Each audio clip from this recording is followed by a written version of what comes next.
Hello and welcome, dear students. Today we will be talking about Polybius' classification of governments. The objectives of this lecture are: number 1, who is this Polybius? Number 2, Polybius' classification of governments, and finally, Polybius' best form of government and his influence. Let's first talk about who is this Polybius. Polybius was born about 208 BC at Megalopolis in Arcadia. His father, Lycotus, who spent the greater part of his life in the service of the Asian League, was a friend and supporter of Peloponnesian. He went as ambassador to Rome in 189 BC, to Ptolemy Epiphanes, king of Egypt, in 186 BC and again in 181 BC, and he was strategist of the league in 184 BC. In his youth, Polybius began to take part in public affairs.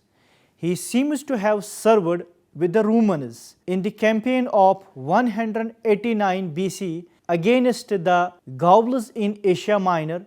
He carried the urn of Ptolemy to burial in 183 BC.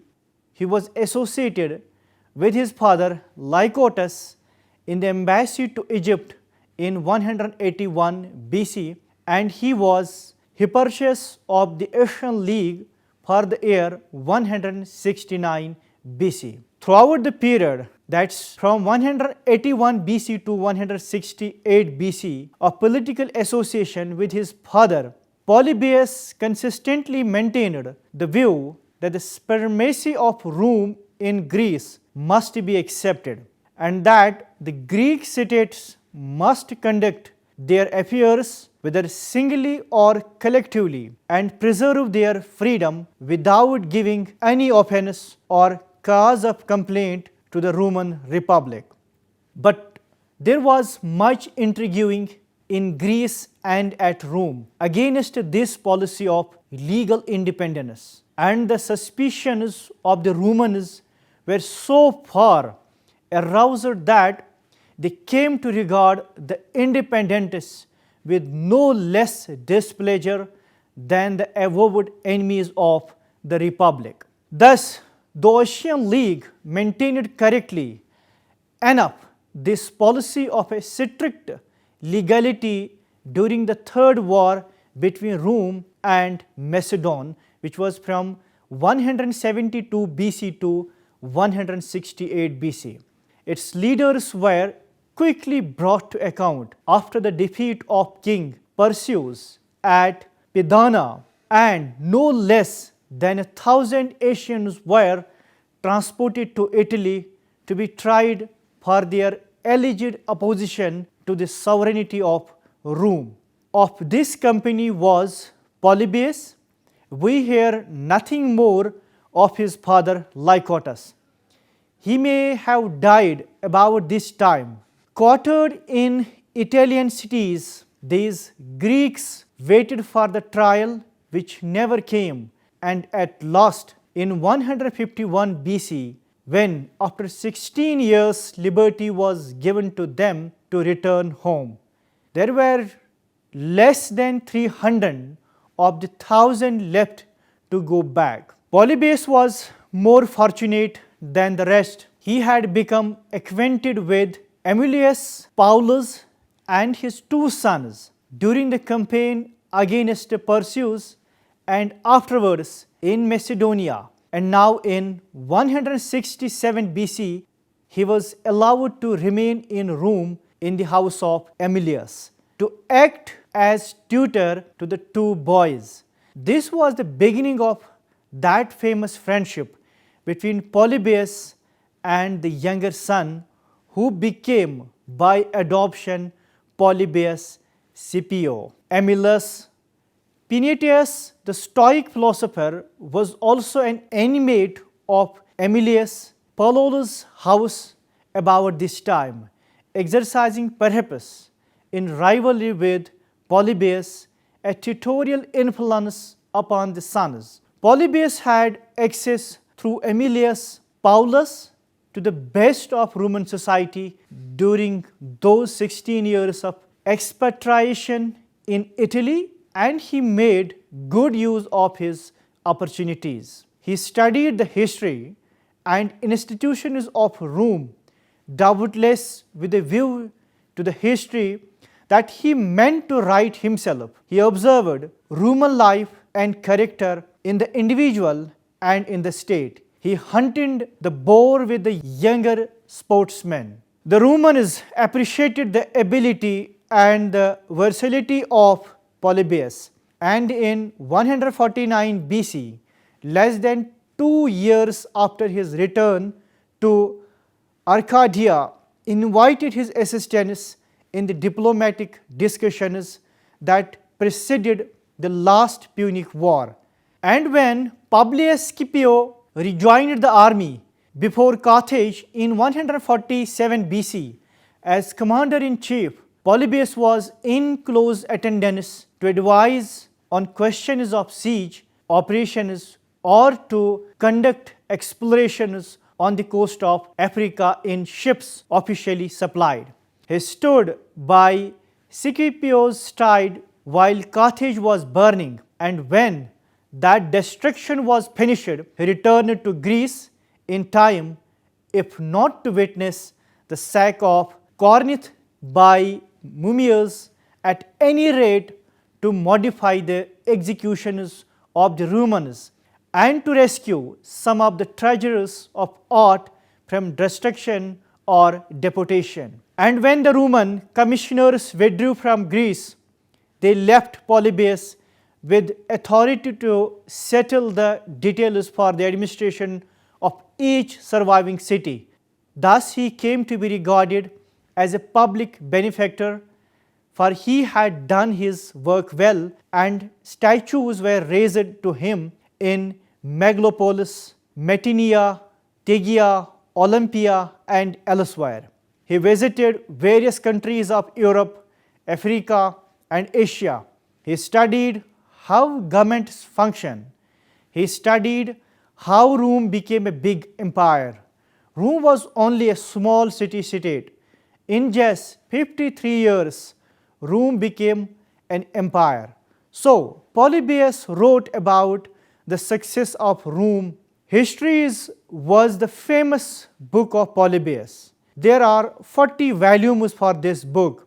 It's an important historical book for students of political science. Polybius said that the success of Rome is due to one of reason. The Roman constitution and government, the great constitution and the great government made Rome great. The success of Rome was not due to military superiority. Military power and great leaders are only secondary. In book 6 of his histories, Polybius discusses his classification of governments comprised on two main components: the cycle of simple constitutions and the mixed constitution that can impede the cycle. He took over from Plato and Aristotle their six-fold classification of regimes, as well as the theory that governments pass through a cycle of changes. He also learned from the study of history how inevitable laws of growth and decay. He had applied these laws to the classification of regimes given by Plato and Aristotle. Moreover, though the idea that unmixed forms or regimes degenerate more quickly than mixed ones was first mooted by Plato and Aristotle, it received great emphasis at the hands of Polybius.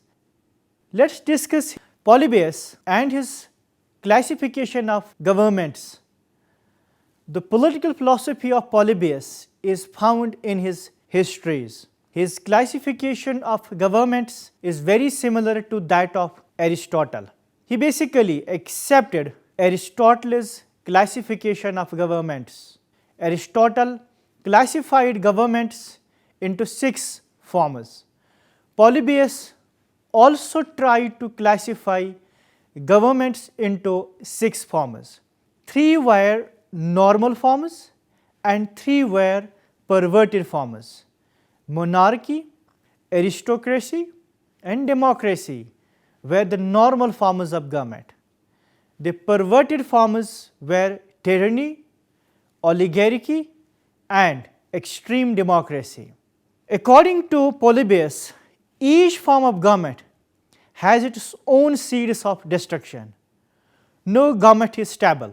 Polybius stated emphatically that all existing things are subject to decay and change, is a truth that scarcely needs proof, for the course of nature is sufficient to force this conviction on us. Polybius believed that, like other animals, humans naturally formed a herd for the purpose of mutual protection. Given the nature of herds, it is a necessary consequence that the man who excels in bodily strength and in courage will lead and rule over the rest. Therefore, the cycle of political orders, anacyclosis, this is cycle of governments, begin with monarchy, the rule of one.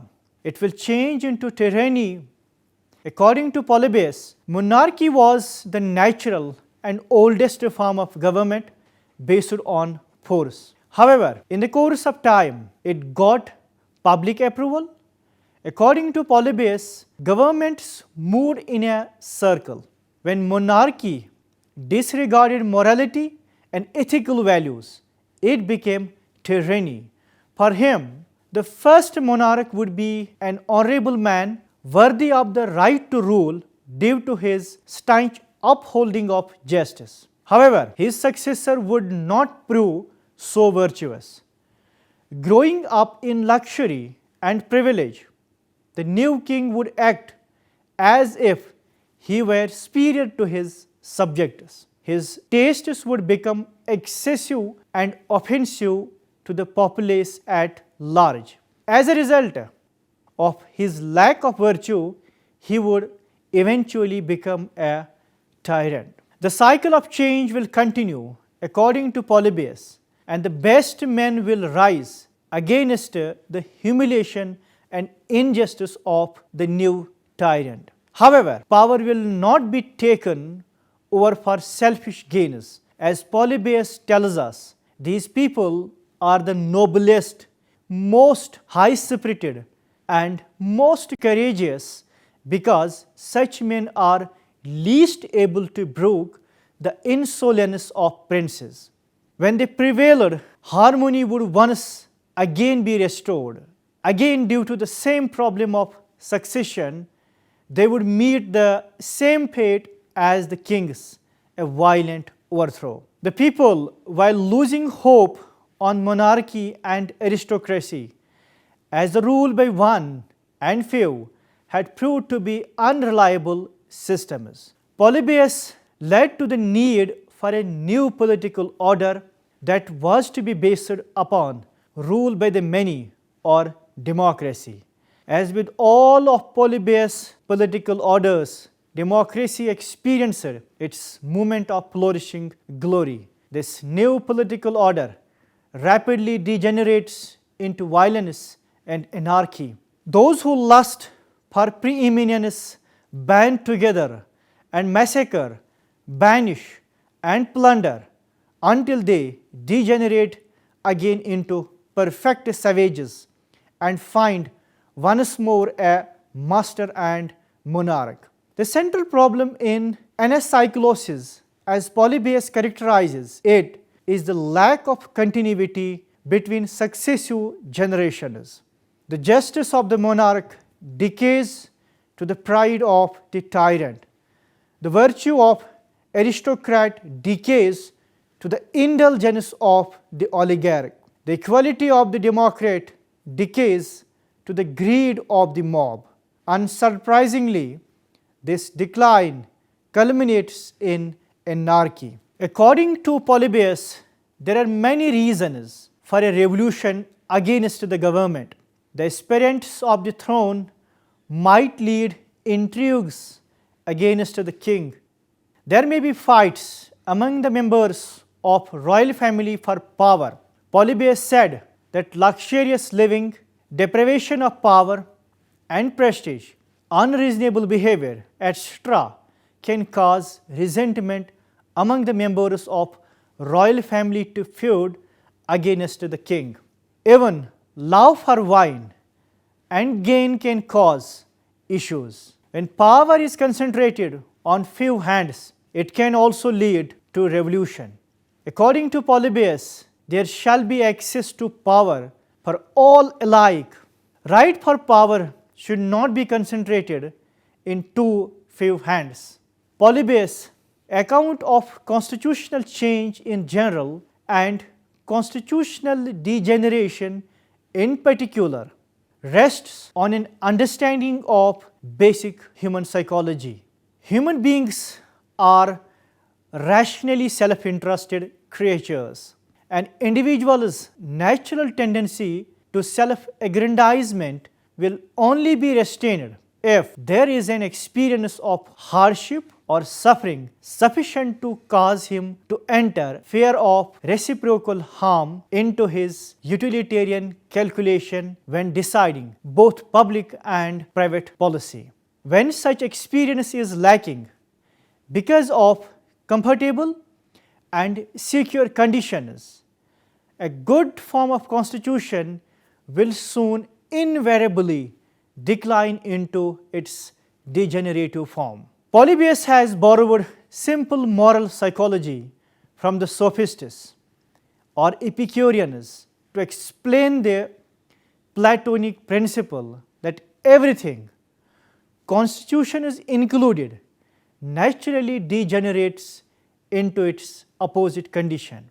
The un-Platonic psychology leads him to the un-Platonic and anti-Aristotelian conclusion that constitutional degeneration can be predicted with almost exact precision. Dear students, let us now talk about Polybius and his best form of government. Polybius was of the opinion that a grand combination of various systems of government is the best. It will promote stability. The best feature from each system should be borrowed.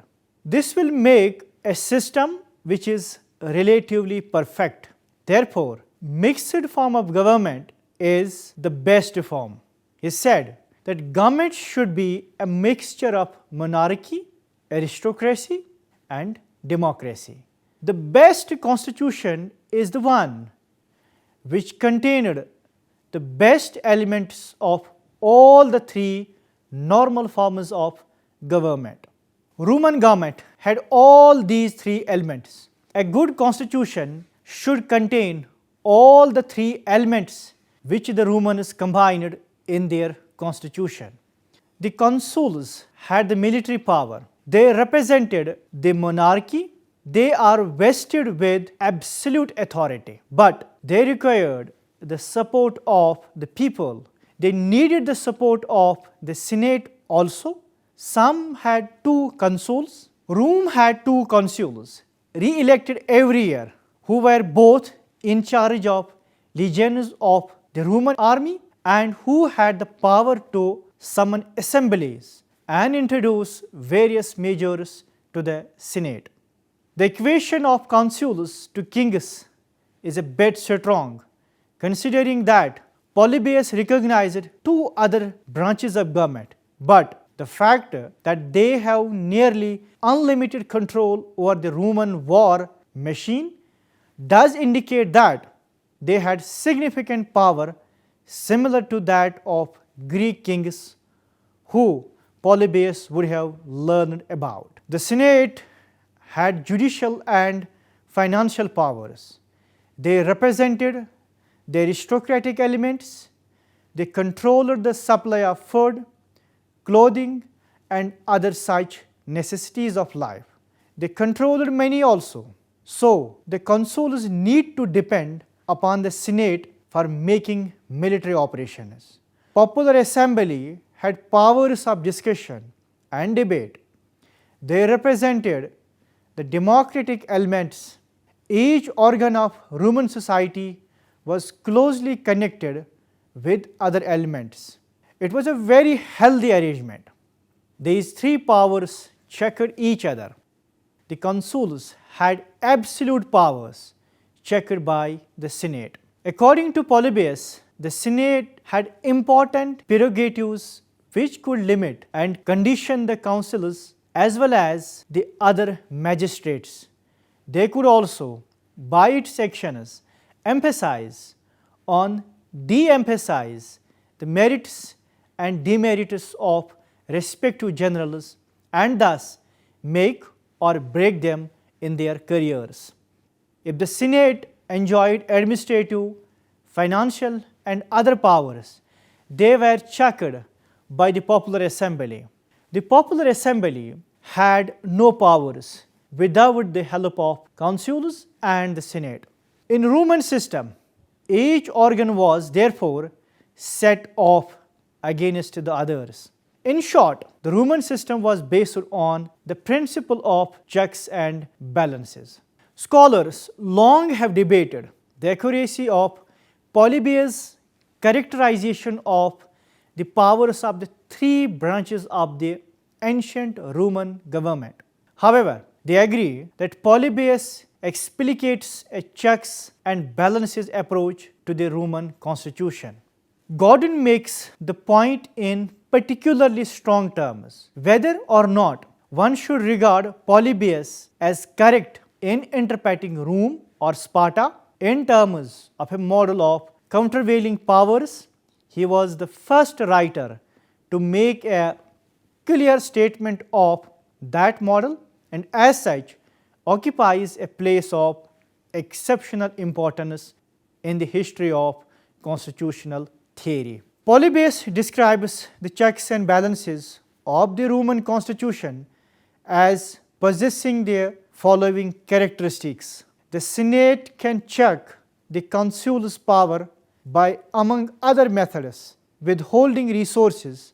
The consuls need to wage war, for example, food, equipment and compensation for soldiers, and refusing to extend a consul's command over a particular military campaign when his consul term expires. The people can check the consul's power by annulling treaties or other agreements consul may have negotiated with an enemy or foreign nation, insisting on a full accounting of actions taken by the consuls and controlling who is elected to which magistrates, including to the consulship itself. The people can check the Senate by, among other means, reducing the privileges, public honors and powers of the Senate and the private possessions of the senators, provided a bill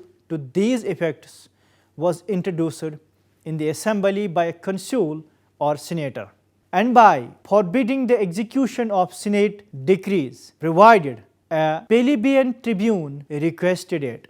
The Senate can check the people via its control over public contracts, and the consuls can check the people pursuant to their absolute control over persons engaged in military service. Polybius was describing a system of government in which power was distributed among different elements of government in a fashion that permitted each element to check and balance the others. He writes in an oft-quoted passage that the Roman constitution was so equally and harmoniously balanced, both in the structure of the political system and in the way it functioned in everyday practice, that even a native could not have determined definitely whether the state as a whole was an aristocracy, a democracy, or a monarchy. According to Polybius, at earlier occasions, dictators lost many wars because there was no one to check them. Constitutional governments won wars because there were a system of checks and balances. He believed that it's not the form of government which protected the freedom of the people. It is the character, morality and quality which determined the freedom of the people.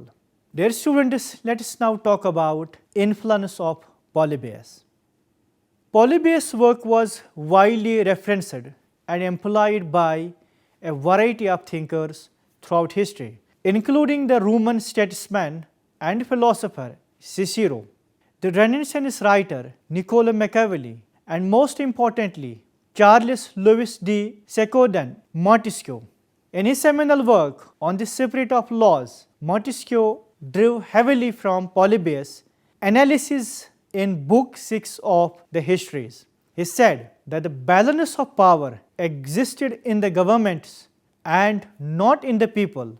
His conception of the balance of power is a basic feature of modern constitutions. He was the first political thinker who proposed the idea of checks and balances. It was later adopted by the makers of the American Constitution. In John Adams, a defense of the constitutions of government of the United States of America, he cites Polybius numerous times and even dictates an entire chapter to his theories. Praising the Roman constitution's separation of powers, Adams writes, "The Roman constitution formed the noblest people and the greatest power that has ever existed. But if all the powers of the consuls, senate and people had centered in a single assembly of the people, collectively or representatively, will any man pretend to believe that they would have been long free or even great?" James Madison, discussing the separation of powers, stated that no political truth is certainly of greater intrinsic value. In Federalist 63, Madison writes, "Polybius and he dictates Federalist 47 entirely to the separation of powers." The influence of Polybius can be keenly felt when Madison writes, "The accumulation of all powers, legislative, executive and judiciary, in the same hands, whether of one, a few or many, and whether hereditary, self-appointed or elective, may justly be pronounced the very definition of tyranny." Polybius' account of the Roman Republican Constitution was a widely appreciated work, gaining praise from thinkers including as Machiavelli, James Harrington, Algernon, Sidney, Montesquieu, John Adams, and James Madison. Polybius demonstrated that virtue alone was not enough to preserve liberty. An orderly set of rules that distribute and limit power is essential for a free republic to endure the test of time. Dear students, to conclude today's lecture, we can say that Polybius is considered as the first Roman political thinker. Rome defeated Macedon in 169 BC. About 1,000 Greek people were taken as prisoners to Rome. Polybius was one of them, most of them killed later, but Polybius was one of the 300 people who survived. He was taken to the house of a Roman to teach his children. He was a very scholarly person, therefore he studied the functioning of Roman government. Soon he became a friend of Romans. Romans saw his knowledge and abilities. They appointed Polybius as the administrator of the Greek city-states. He visited various countries of Europe, Africa, and Asia. He studied how governments function. He studied how Rome became a big empire. Like Thucydides before him, Polybius anticipated that his work would capture the attention of future generations.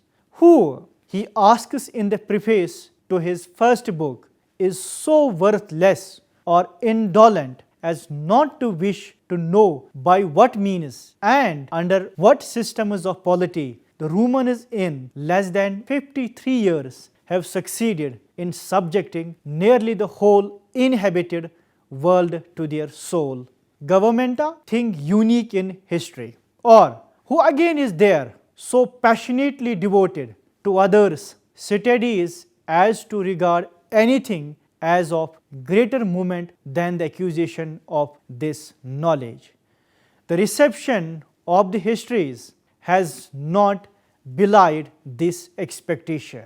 Despite its fragmentary state, Polybius' account of Rome's rise to world power has attracted readers through the ages, and his treatment of the mixed constitution in the sixth book has earned him wide recognition among theorists of government.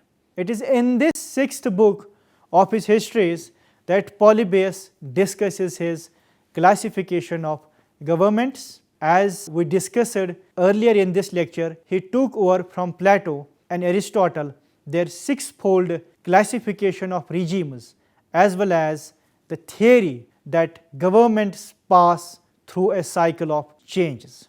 He also learned from the study of history, especially the rise of Romans, the two inevitable laws of growth and decay.